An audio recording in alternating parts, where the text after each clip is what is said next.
Excited to get Clarke back today. I mean, he's been chomping at the bit for this. I feel like in a really good spot physically for a while now. Got him built up a little bit. Still a ways to go there, but excited to see him get us off to a start tonight. He had been throwing the ball extremely well prior to getting injured. What excites you most about what you've seen from Clarke this year and the growth that you've seen in him? The growth. I mean, we saw him really take that next step and become a real starter in the big leagues last year.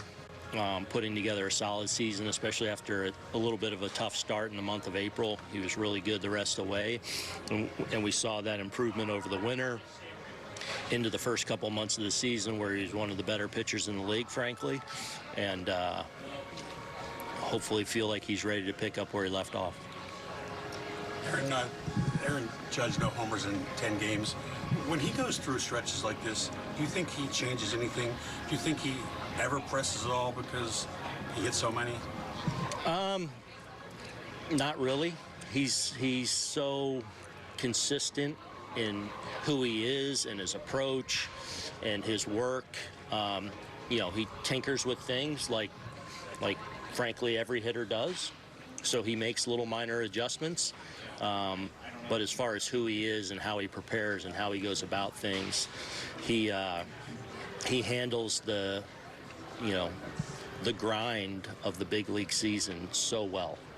And his average isn't great in the stretch, but it looks like he's hit the ball hard sometimes and didn't have some luck. Do you think he's swinging the bat okay? Yeah, I think he's really close.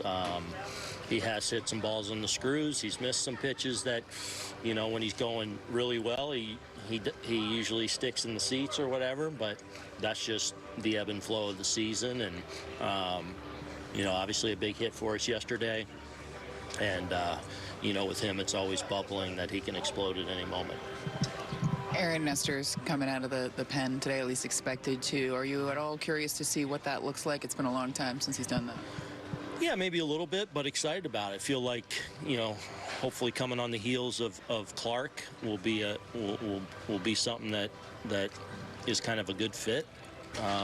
But excited to see him hopefully come in and be successful behind Clarke today. Aaron, the pitch count total not to be named, do you guys go in with a specific number in mind, or is it one of those things if, you know, 1 or 2 innings is particularly taxing, maybe it would be a little above, or if let's say it's easier, where you might go? Like usually we have a targeted number, and you know, give or take, and then I'm kind of watching give or take. Like yesterday for Hill, for example, was 85. I think he ended up throwing 89. So I'm kind of watching that 6 with him closely. Like, do I want to give him one more hitter here? What's it look like? I don't want to go too much over it. But yeah, kind of pay attention to that with going in with sort of a targeted number. Nick Burdi getting DFA'd, was he just having trouble getting back to that top form after he came back from the injury, or?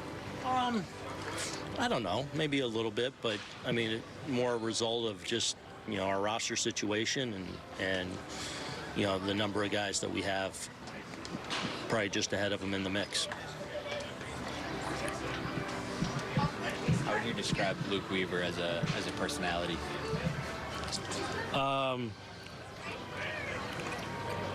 Weave's a great person and a really cool, interesting, different kind of sense of humor too that we all appreciate. So he's pretty funny, and but a really solid dude, and it's fun to see him go in there and throw like that and pick up his first career save. I thought he was pretty good. Aaron, is there anything he said this season that just is kind of like not only made you smile but kind of scratch your head with him? I think a couple of the interviews he's had with you where he tends to take things. I saw obviously his interview after last night's game where he kind of takes that. He's a fun guy to be around.